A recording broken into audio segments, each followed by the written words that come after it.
Kellen Moore's a really good offensive coordinator, man. And he gets a lot of credit for what this offense has done this year. And all those weapons are still there. Now, am I saying that they're going to go and drop 40 points? No. But to your point, if some things bounce their way, could the Cowboys win like a 24-21 ugly ass Sunday night game? Yeah, they could. Yo, look at my face. What is up? It's a beautiful face. Oh, man. Couldn't think of a better way to start the show off after yet another Cowboys win. Had to run that little clip last week because I'm so happy I'm wrong. Our guy Cooper Rush Jr. over here to my right. Yes. Yeah, you were wrong, bro. Yeah. Now, and, I was not, in fact, born yesterday, but I was born Sunday, so it was pretty recently. If we play the full, film from our conversation a few days before that game, I don't look as intelligent because I was being a chicken ass and I wasn't willing to actually stamp that was going to happen. I just wanted to float it out there, right, so I could be prophetic. I even put a comment on Facebook like a few hours before the game about like, hey man, if Kellen Moore really is the scheme god, and he, with a little gif of Jim Carrey and Dumb and Dumber saying, "So you're saying there's a chance?" And that comment aged very well. Yeah. I mean, you look like a genius today. So I mean, clap it up, enjoy it, bathe in it. You feeling good, baby. We're right. I was delighted that I'm wrong. Right. There's never a better time to be wrong than when a Cowboys win. Right? My pops played pretty good on Sunday. I can't lie about that. He, not to get too deep in the details yet, but I watched, forget what show, but I watched Mark Sanchez talk about the game a little bit. I know he makes the rounds, and he talked about how, and I thought it was telling because, Mark Sanchez has been a okay quarterback in the NFL. He's been good for a little bit, then he was bad for a long time. Right.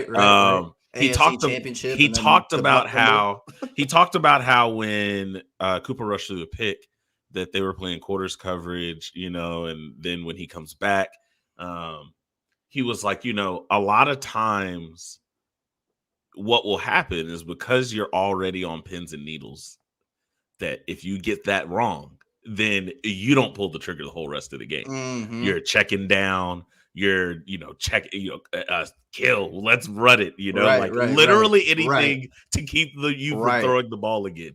And he says the net, and I didn't really put it together like that while I was watching it, but he's like, he comes right back out. The Vikings call, what looks like quarters, but they bail out and play the 2 deep safety look and give him the middle of the field. He rips the throw, right? That was the throw to said. And he said from when he was watching the game, he was like, that guy's locked in because the just that confidence. And this is another quarterback saying it, right? I mean, the confidence you got to have to go out there. That means he went to the sideline, right? Saw everything. They were like, hey, you know what? We're going to keep throwing it. You bet, make the right read, right? Like we believe in you. And dude went out there and balled. And then, kept going the rest of the game. I mean, was it pretty? Not all the time. But, I mean, if anything, he wasn't great. But I think one of the hallmarks of this team this year is overcoming adversity. And you talk about a personal, journey of overcoming adversity in a game. Is every reason to crumble under that pressure right there. Right. And dude went out there and, won the game. Hey, he did what he needed. That's my dad. Yeah, he did what he needed to, right? But yeah, I don't want to derail the beginning so much, but I just think I mean, in all seriousness, the dude just, what a story, what a feeling, saw his family in the crowd, or his mom and his sister, or whoever that is, they're crying. Dad looks like, the weight of 1,000 years is lifted off of him and stuff. It's just an amazing story. Yeah, no, I mean, I think you're right on, and I don't think you're derailing the show by any means, right? Like if we didn't take it from the top, talking about Kellen Moore and Cooper Rush, then what are we even doing, right? But yeah, just to kind of recap some of the quick highlights there. Final score 20-16. Yeah. So my prophetic prediction was 24-21. Feel like we got pretty close there. No, we did not get close I got to anything. close there. Right. I'm sorry. I was trying not to edify myself too much there, but thank you for course correcting me. I really appreciate it. You're welcome. Won that on a last minute touchdown, right? Coop to Coop 15 after seconds. And man, that drive was just like you said, right? We just gonna ride with him. I'm sitting here texting you. I'm talking to Sweeta next to me on the couch, and I'm like, yo, we aren't gonna run the ball once? Not once. Not once. And they throw it down their throat and score a touchdown and win. A couple interesting just footnotes, right? Really no relevance to anything at all. But when it comes to I mean, that's me. I'm the king of useless information. I love it. But just a couple things that came from that throw in particular. So first of all, take you guys back in time just a little bit here. So last year when we played the Vikings after Dak got hurt, we got Andy Dalton in, right? So first of all, redhead backup quarterback against the Vikings, meet redhead backup quarterback against the Vikings. Wow. We beat the Vikings in that game. Yeah. The touchdown pass was Andy Dalton to Dalton Schultz. Okay. Now, that's the first time in NFL history that the player's last name and the player's first name matched perfectly, right? From when it comes to quarterback having the last name, wide receiver having the first name. Yeah, okay. Game-winning touchdown, Dalton to Dalton, redhead backup quarterback, right? Against Kirk Cousins and the Vikings. Yeah. Fast forward to 2 nights ago. Now we've got redhead backup quarterback, Cooper Rush, in a tight game against Kirk Cousins and the Vikings. Yeah. And we've got Amari Cooper on the other end of a game-winning touchdown reception. So now we have the first name quarterback matching perfectly with the last name of the wide receiver touchdown in NFL history. So flip it either way. We've got the first. Both of them were game-winning touchdowns against Kirk Cousins and the Vikings. So not really relevant to anything, but that's a super random stat. And super wild Jeopardy question for all of that. The other thing that I thought was hilarious. Oh, did you have something to comment on that piece? No. If we needed to have a discussion there. Nope. I thank you for your good info. Great. Now I want to talk about CD and Coop and their relationship a little bit more. Right. Because we've seen this, right? Anybody that watch Hard Knocks, you kind of see them, working out together, hanging out, showing routes, kind of clowning around just a little bit, whatever, right? You see that on Hard Knocks.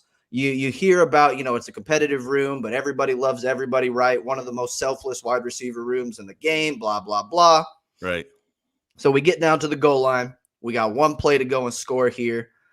Get in the huddle. Cooper Rush calls double left, right? Which in a double left means that Amari Cooper's on the outside, right? CD's on the inside. The play's double left, and it's a goal line fade, which means Coop gets the ball, right? CD gets in the huddle and says, hey, you said double right? Because if it's double right, it's flipped. Right. Now CD's on the outside, Coop's on the inside, right? Coop's on the inside. He said, no, Cooper Rush said, no, it's double left. It's double left. It's double left. So I can't believe CD trying to call him to play. And then he goes one more, right? He's like, okay, I did. It's not double right to get the play call. Then he goes one more. So he couldn't get what he wanted from Cooper Rush, right? Cooper Rush said, no, we're going double left. It's going to Coop. Right. So the CD goes to Coop, right? Goes to Amari, and he says, hey, how about we just switch on this one, right? Let me run the outside. And Coop has a very succinct response and says, hell nah. And then he goes and wins the game. CD trying to chase that high from catching the game winner, in New England. Yes. You know what that feel like. Yes. I mean, that was probably one of the coolest, stories, quotes from the game. So funny, man. Yeah, man. You got to love that, though, right? You got two guys that are wide receiver one caliber like that, and they're so competitive within their own room. but so selfless at the same time to where they help each other out and work together. I mean, it just, I don't know, man. It just feels like it does with so many other pieces of this team, right? That there's just so much chemistry and cohesion and just the way these guys are all rolling together, the culture that Mike McCarthy and that coaching staff has built. I mean, it just permeates everywhere. And of course, winning, helps with a lot of that stuff. But I really think that that's just another piece that speaks to the culture that they built around this team. Yeah. No, I don't know. I just think it's ridiculous that like it's literally 15 seconds left in the game, and we're trying to go win. And CD's like, "Nah, can we switch it though?" Right. Like we're playing backyard football or something, right? It's like, nah, man, hey, let me get that go one. one on one Let me get that him. one. Let me get that one. Nah, I love it. And man. Juan, it's too early in the show for this one.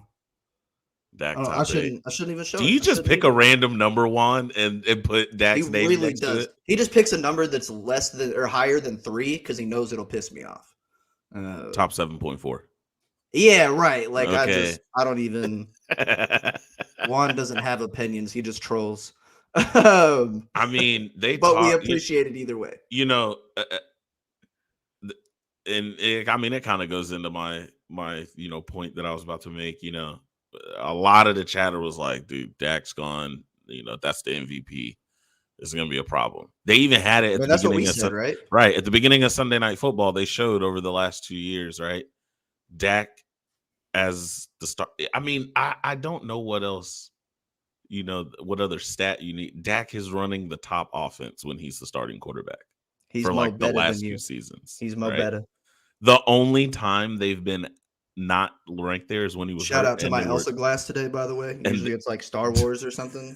Oh, shout out. Getting in touch with my Disney princess side. Yep.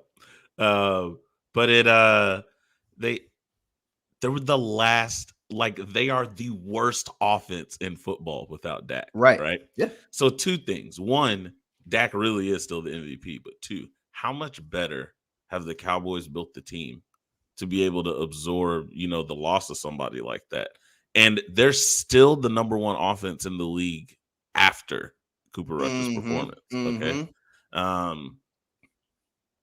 Of course, we want Dak to play, but what a luxury to have him healthy, right? You see Arizona getting Kyler hurt, and now they're in a position, right? Like kind of like we were, where hey, do we rest, or are we gonna play for that bye, or do we want to keep can he play a little bit? That's it's just interesting to see that just that bounce back from the team, and how much it's changed over one season, that you can absorb losing an MVP talent quarterback and your offense is still good enough to put up 20 points. Yeah, and right? I just think that speaks to, even on this show, right? I more so kind of get on my Mike McCarthy rants a little bit now. And I've said that I like Mike McCarthy as a coach in general. I think he's a good head coach, just some of the clock management stuff. But again, just going back to the culture that they've built, did he make a mistake when he hired Mike Nolan and all those jokers last year? Yeah. But we corrected that mistake with Dan Quinn, right? We took the leash off of Kellen Moore and let him and Dak do their thing. And just the culture, right? Because, I mean, look, one draft and free agency, I just don't think you can make your team that much better to where we see such a drastic difference just based off of the quality of players, right? You've got to everything. You got to give the coaching staff their dues, right? You've got to give Mike McCarthy his due. And if where you don't want to give him his due is because he gets out of the way and lets Kellen Moore run the offense and lets Dan Quinn run the defense, okay. Right. Right. Like whatever, man, that's one of the best qualities in a leader in any facet, right? Is that you can recognize and acknowledge something like that, hey, this secondary leader might be just fine if I just let them do it and don't really give them my input. There's nothing wrong with that. That happens in business field in the world all the time. So, the idea that like Mike McCarthy is just this CEO guy, and he's a walk around quality control coach or whatever you want to call him, and like that's a bad thing.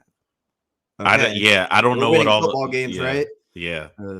Oh, okay. Juan likes McCarthy. He said coach of the year. So clearly Dak's MVP success is due to the great Mike McCarthy. Right. Or whatever. Speaking a little bit more on Dak, obviously he did miss this game because of that ankle sprain. Yeah.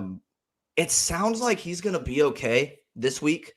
You're hearing a lot more positive affirmation when you listen to Jerry Jones, when you listen to McCarthy, when you listen to Dak. They're using terminology like he's going to be a full go in practice. You hear stuff like that, you're thinking that he's probably in line to play this week. So yeah. I'm thinking we're probably going to see him back this week. I think that calf is going to be okay. Couple more updates on the injury front.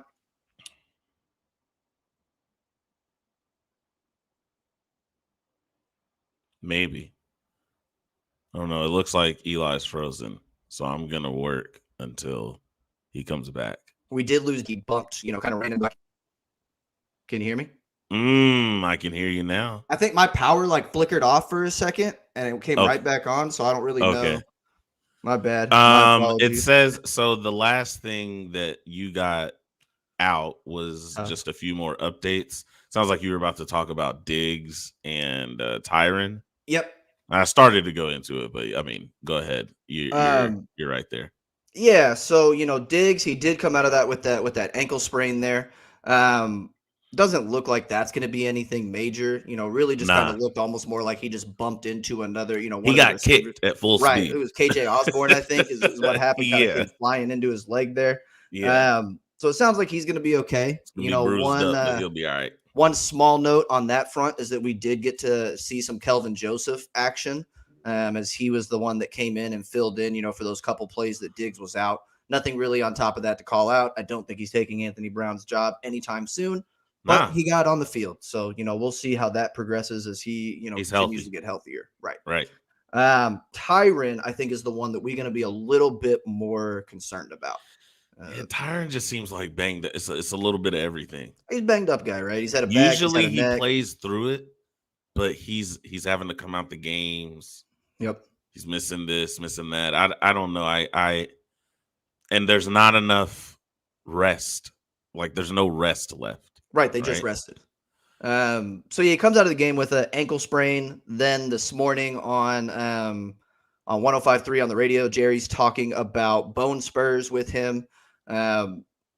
There still hasn't been a timetable set as far as, if he's going to miss time, how much time he may miss.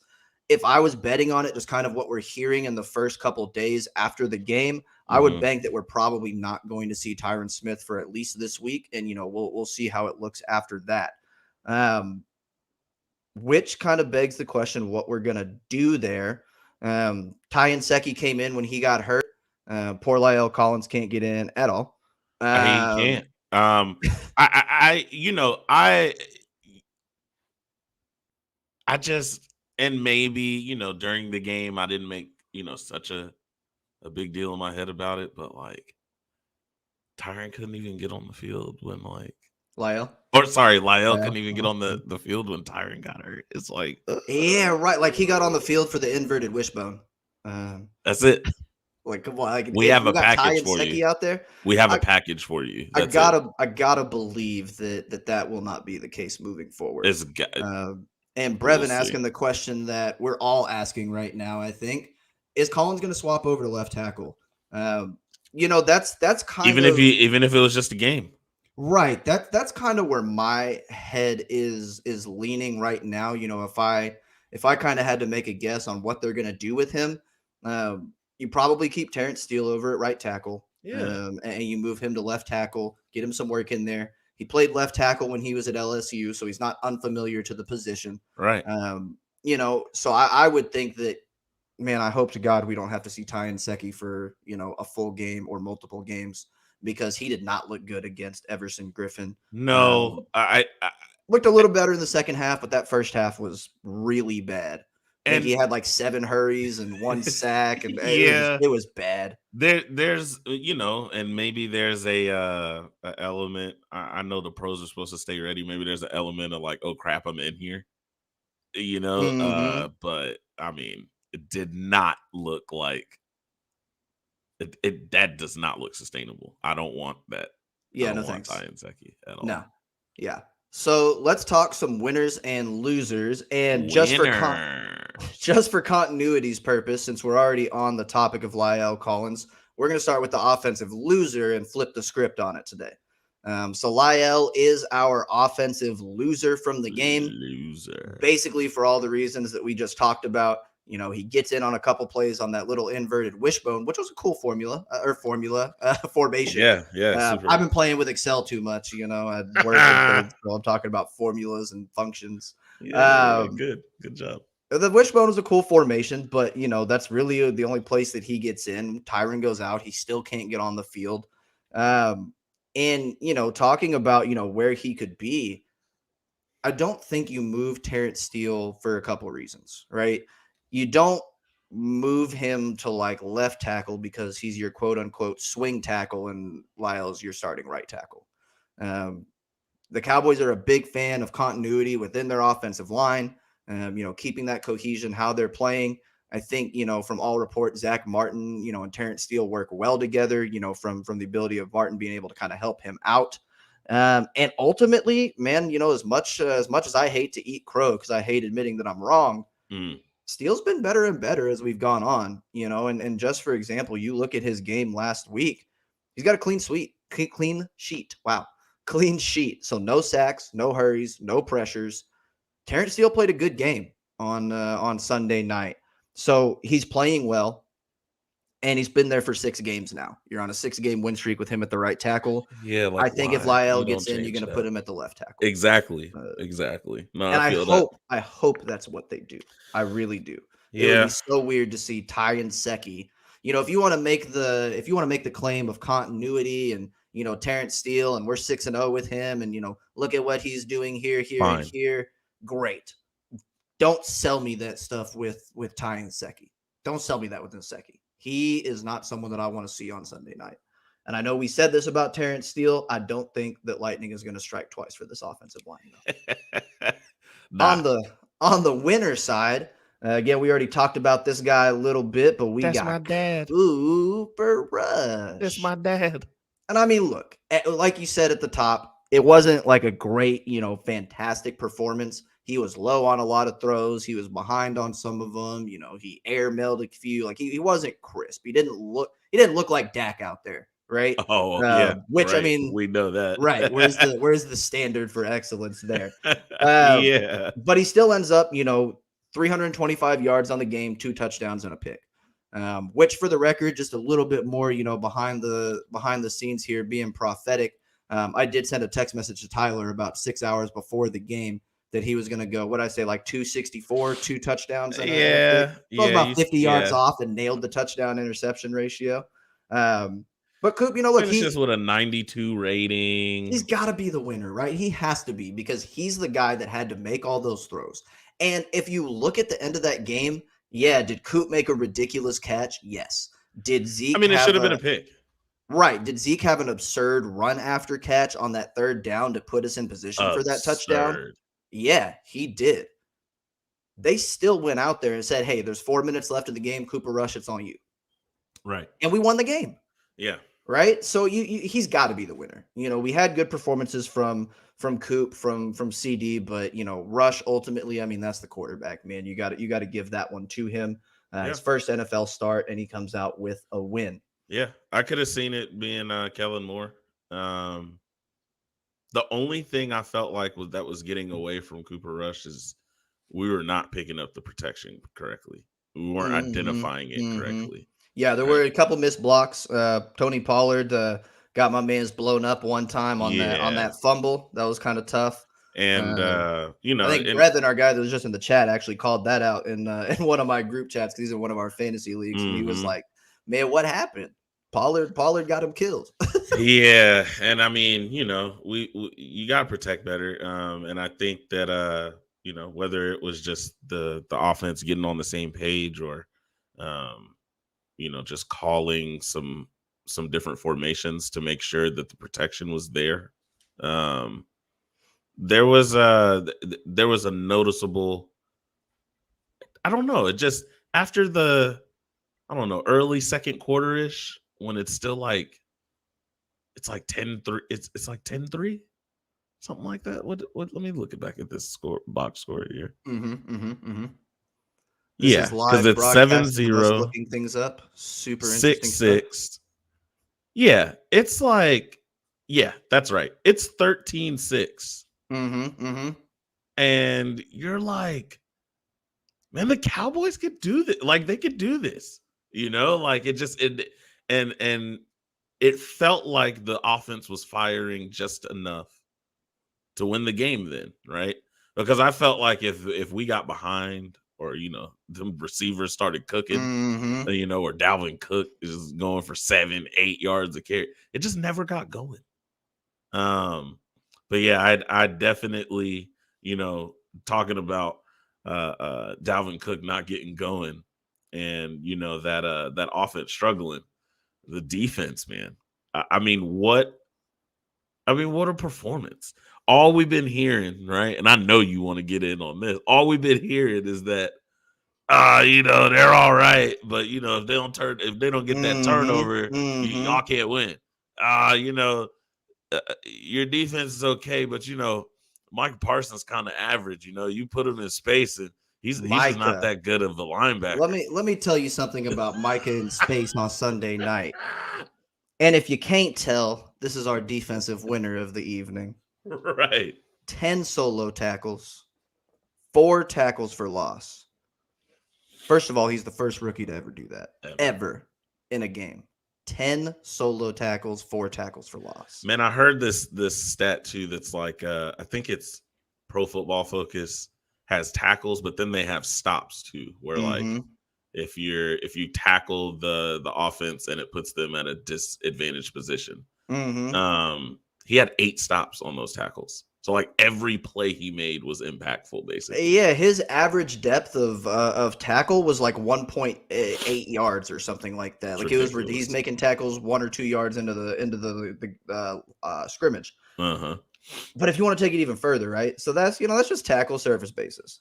Then we look at his pressures. He rushed the pressure faster a few times, no sacks, but 2 pressures. So now we got 10 tackles, 4 for loss, and these are solo tackles, right? Not assists. 10 solos, 4 for loss. 2 pressures on the quarterback.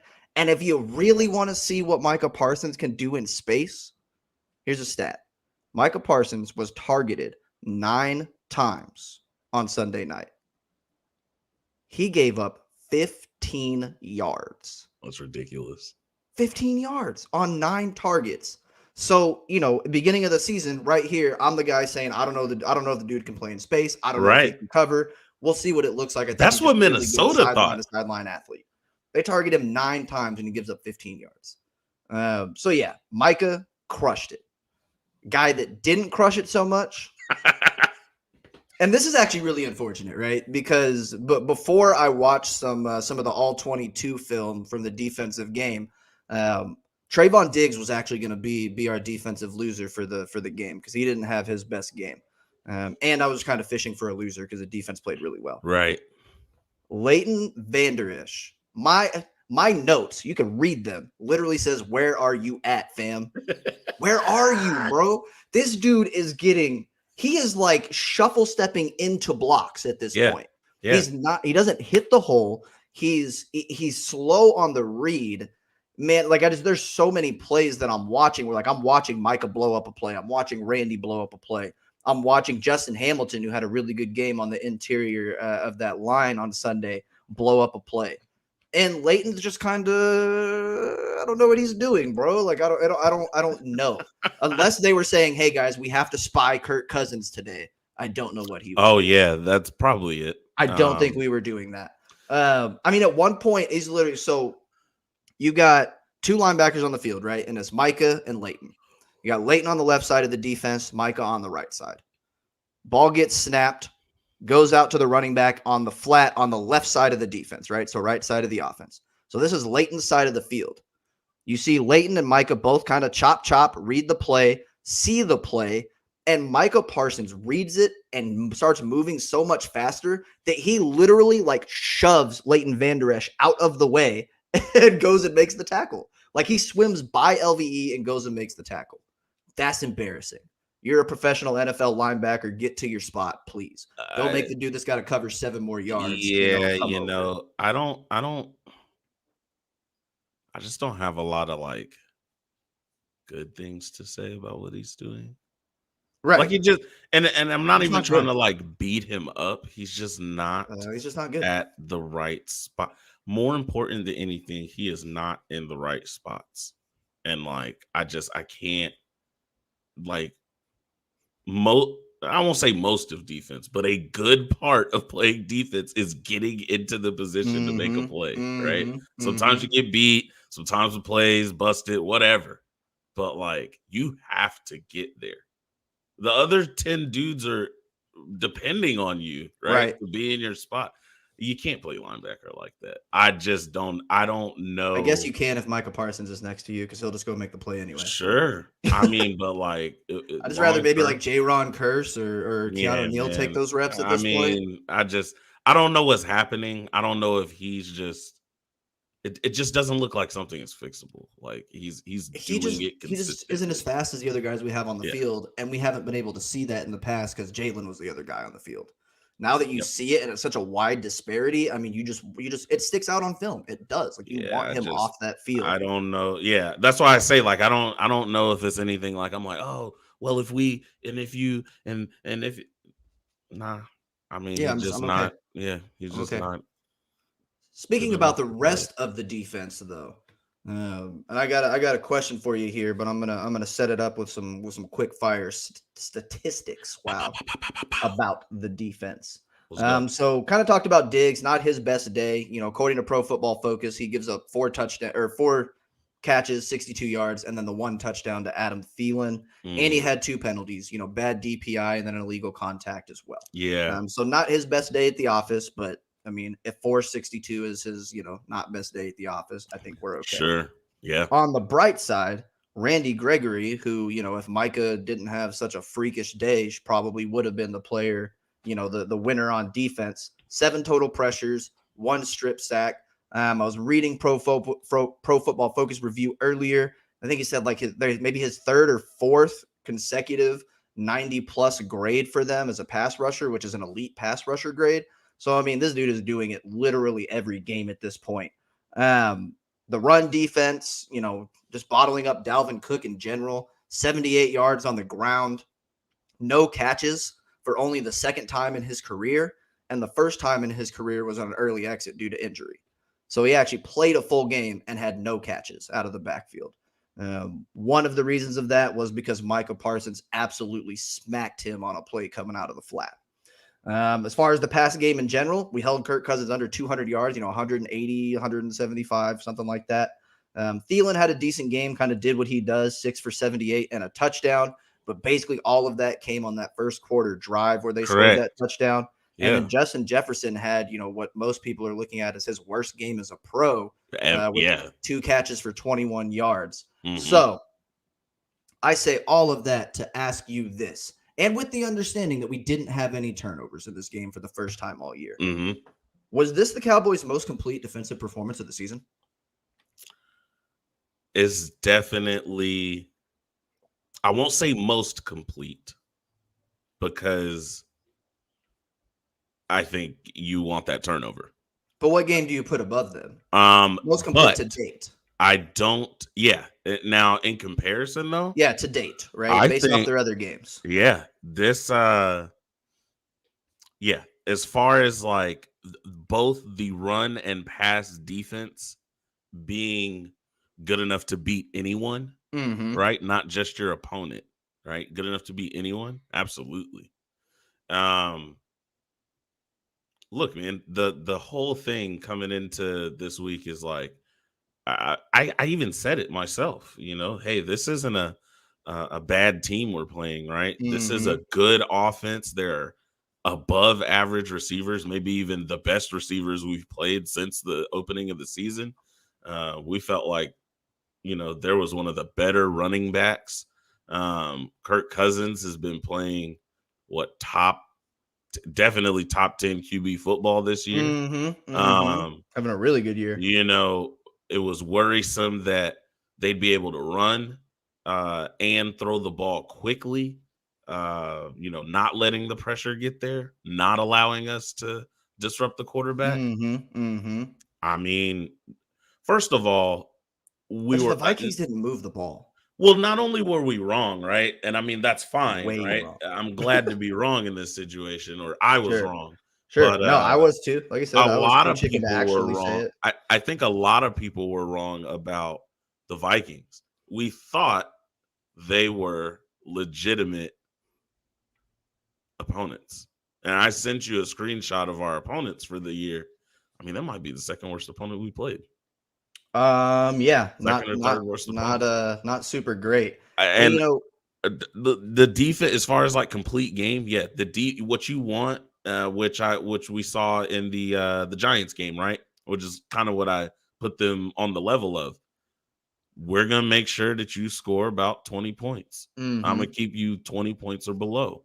Now we didn't have turnovers this time, but like I won't say completely, but damn near completely controlled the game. You really did. Get off the field, right? Because if you look at was it week 2 against the Chargers, right? That's the only other time we've held a team under 20 this year.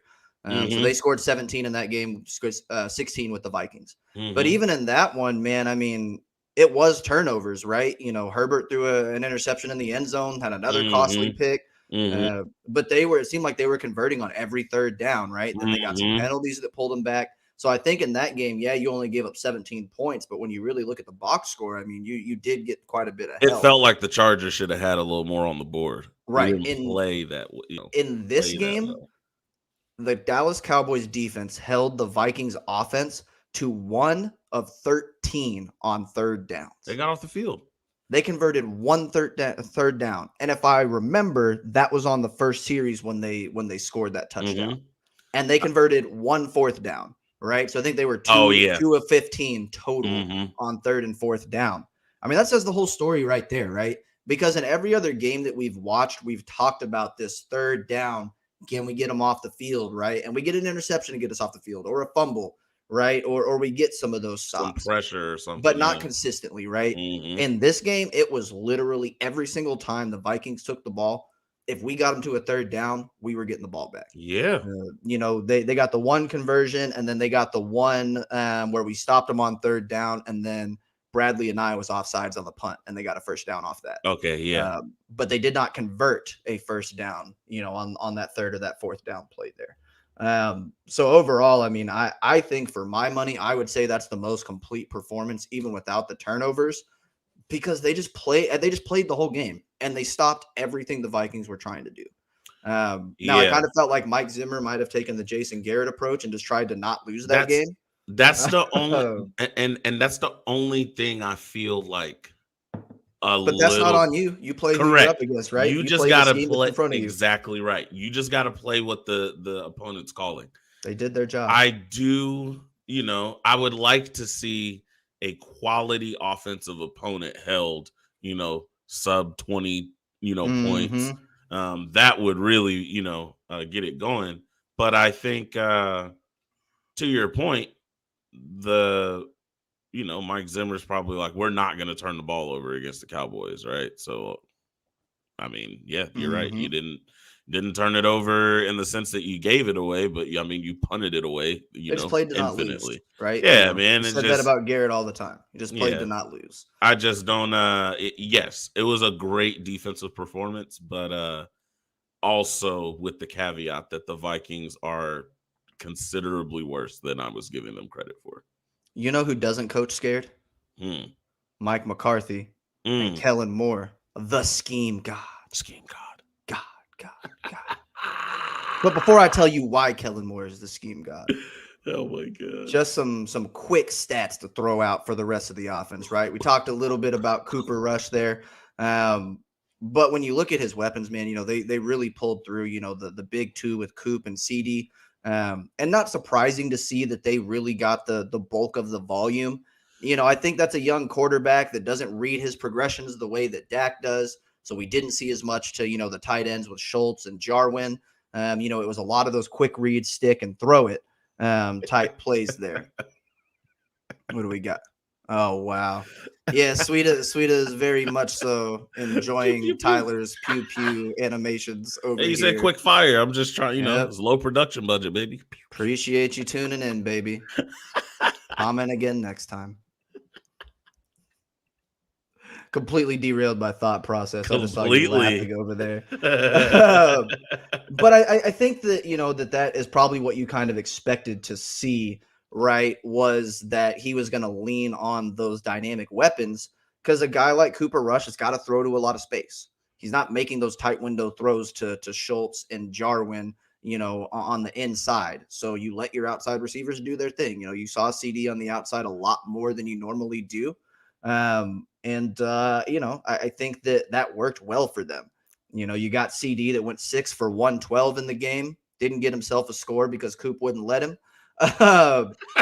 Then you had Coop go for 8 and 122 and a touch, right? So 100+ yard games for both of them. Coop comes away with the touch, 14 catches, almost 250 yards between the two of them. Phenomenal game. And Coop, man, that dude didn't even have a hamstring at the end of that game. He Like, you see him on the sidelines, he got a softball, right? That he's rolling his leg on. I mean, that's just absurd, right? He's rolling his hamstring. He comes out. He makes a ridiculous circus catch that bounces off of the defender's chest into his arms, bobbles it 3 or 4 times, and then secures the catch as he's going to the ground. Rolls his leg a little bit more, gets down to the goal line, suns CD real quick in the huddle, and then scores a game-winning touchdown.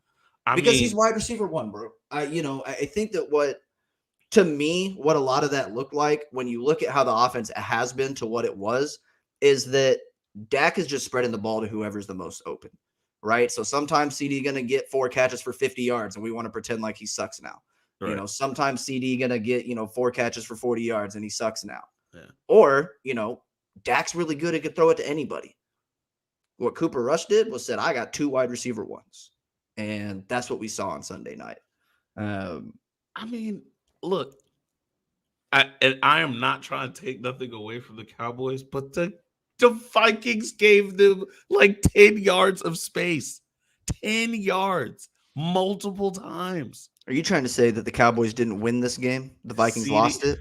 No, the Cowboys definitely won. Oh, okay. But they just wanted to make sure you weren't saying that on our airwaves. And mad help. You were about to get removed from the broadcast room. CD lit. They showed it multiple times on the broadcast. Before the snap even goes, the dude's bailing out. He's 12 yards down. Terrifying, bro. CD Lamb doesn't even have any. CD Lamb can make a sandwich, have a picnic, change his clothes, get up and catch the ball, bro, and nobody's near him. What did you want Hold Me Close Tiny Dantzler to do over there, bro? Like, what was Cameron Dantzler going to do against either one of them? Literally, Patrick Peterson is out of the game. I mean, Coop said it. Like, you saw it post-game. Coop was talking about it. So they can't guard us. Right. They couldn't guard us. It was insane. No chance. And, look, they took advantage. Cooper Rush made those throws. I'm like, it's probably harder to play in practice. He probably had more resistance during the week in practice than he got from the corners in the game. Right. Just absolutely insane. Right. But, shout out everybody. The wide receivers played great. Cedric Wilson is like, I don't know, my favorite wide receiver now. Because all he does for 84, and he's got the second best pass of the night. Dak tried to tell us. Dak tried to tell us, though. A couple weeks ago in the press conference, Dak said that Cedric Wilson was the most prepared receiver on the team. And he trusts him with any throw. He said, anytime I need a completion, I know I can throw it to Ced. But I wonder if he would he be more valuable as your backup quarterback, though? Maybe. Just wondering, would I rather have Ced be my number 4 wide receiver or my number 2 quarterback? Ced catches it on pretty the close, reverse. Bro. It's pretty close. And the D end is there, and I'm like, oh crap! And he just gives him a fake, like it's nothing. He's throw is nuts, bro. I'm gonna give him a fake. Then he starts his rollout, and I'm like, okay, it looks like a trick. We gonna throw it. But he's on the move. I'm like, this probably gonna be ugly. When he let that thing go, slang that thing. I was like, yo, put him under center. My man became in one play, he morphed into a hybrid Lamar Jackson, Patrick Mahomes baby and threw a ridiculous pass. I mean, look, and again, just summing it, just summing all that offensive magic up, they're just something feels special. This feels different, man. Something feels different. I think I'm with you here, hey, that's what I'm talking about, bro. Be a part-time quarterback. Hey, you're gonna have to cut that Sweetest had said was QB1 in that game. Hey, you're gonna have to cut me a check. Hold on, because I got the passer rating up here. Hold on. Cedric Wilson passer rating 118.7 for the game. Hey, look at his career path. Yep, for his career. It's ridiculous. Yep. It's ridiculous. Hold on. Let me pull it up. Yep. Don't watch. Hold on. Ask me. It's 118. Yep. Is it for his career? Yeah. It is. He's like 11 of 11 or something, 10 of 11, something like that for his career. Stop. Yeah, it's a real thing. I mean, Cedric Wilson is legit. I just need a little bit, I just need a little bit more money. Yep. Best backup I just need a little bit more bread.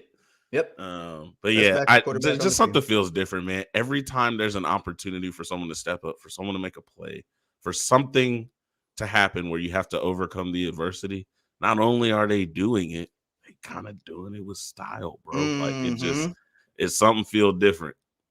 You want to know why I think something feels different this year? Because Kellen Moore is better than you are. The scheme god, the OG for real. Kellen Moore, the true MVP, the scheme god. Yeah. I mean, he's coming out here. We talked about the inverted wishbone, right? Like I got two fullbacks lined up with Connor McGovern and Lyle Collins. I got two 300-pounders in the backfield protecting Cooper Rush. I got wide receiver passes with Sed off the reverse. I got Zeke going for 55 yards in a game where I got a quarterback that's never started before. And that's not because the Vikings bottled him up. Yeah, he ran for like 3 yards a carry, whatever. The Vikings came out and said, go ahead and throw the ball, Cooper Rush. We're not going to let Zeke run it. And you know what Kellen Moore said? Kellen Moore said, great, because my guys are better than yours. Yep. And they went out, took that untested backup, and literally untested, right? Dude's got like 3 NFL pass attempts. Yeah. And then he's got 3.5 quarters of NFL experience. And we say, you know what? We're down 1 score. We need to win this game. You know what we should do? Throw the ball 8 times. You got to be kidding me, man. Yep. I mean, and again, of course, you give the credit and the dues to the players, but we do that all the time. And where we miss is, man, the dude calling the plays is fearless. He doesn't care who you are. Nope. He doesn't care what you want to do. He doesn't care because he's got something for it. And he is so confident in his plan and in his players, even on the backups, right? That he doesn't care. He is not going to let you dictate this offense. They definitely did not change or limit their play calling because of their personnel. Yeah, like I said, I think you saw more outside throws just because those are a little bit safer. Yeah. But I mean, again, you saw the creativity in there. You saw the help with Ty and Secchi to help him out a little bit in the second half. Mm-hmm. You saw the playmakers, like we kind of talked about, when you were rolling your eyes at me a few days ago, getting some of those screens out, right? Getting them in space, letting them work. And that stuff happened, and it worked, man. Kellen Moore just gets the biggest hats off to me, I think, to this point in the season. Mike McCarthy has helped him unlock that. Yeah, see, this is going to catch on. I'm telling you, this is a thing.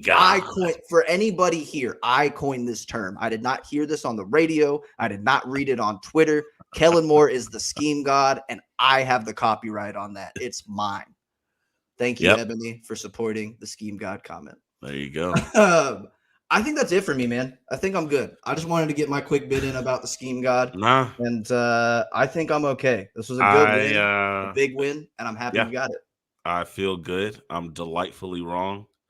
I wrote this. Yeah, good. For this week at least. Yeah. For at least this week, you are a sports genius and savant and should be revered as such. And thanks, buddy. Thanks, buddy. But appreciate you. Yeah, I'm glad to be an idiot this week. So fun to be wrong. And nah, man, there's something that feels special about the season. I really can't wait to see what happens at the end of this season. You said Super Bowl, but I was let's about to just say. we still got some Cowboys? weeks, Nah. Nope. No. I mean, that's fine. You've got your Super Bowl prediction. I am excited to see what actually happens. Of course, that's what we want to happen. Well, if recent memory serves, what's actually going to happen is the Cowboys are going to win the Super Bowl. Because I said Cooper. Because that's what you said. Because Cooper Rush is going to win this game, and then it happened. All right, y'all. Appreciate everybody rocking with us again for the involvement in the chats. Like, subscribe, comment, share it with all your friends. Share it with your Cowboys friends. Share it with your Eagles friends. Piss them off. All that good stuff. Please. And have a good night, y'all. We'll rock with you later. We out.